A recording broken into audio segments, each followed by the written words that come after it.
Most people who make money on Instagram aren't influencers.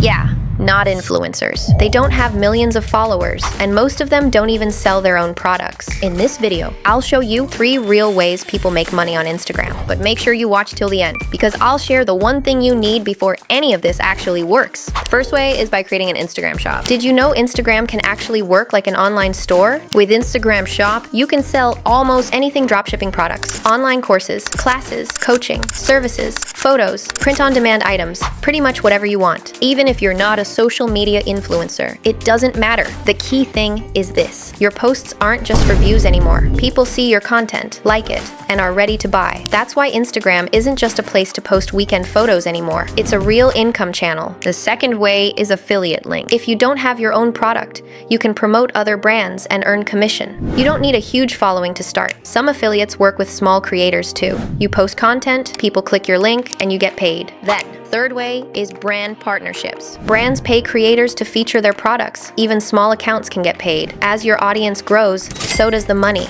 You can work with brands through Instagram's creator marketplace or by reaching out directly. Now here's what most people are actually waiting for. This is the truth most people miss. None of this works if nobody knows you exist. Before money comes followers. Before followers comes content. You need to understand your niche and who you're talking to. Instagram rewards creators who are clear, consistent, and valuable. Pick a niche. Create content for one audience and stay consistent. Follow for more simple ways to make money on social media.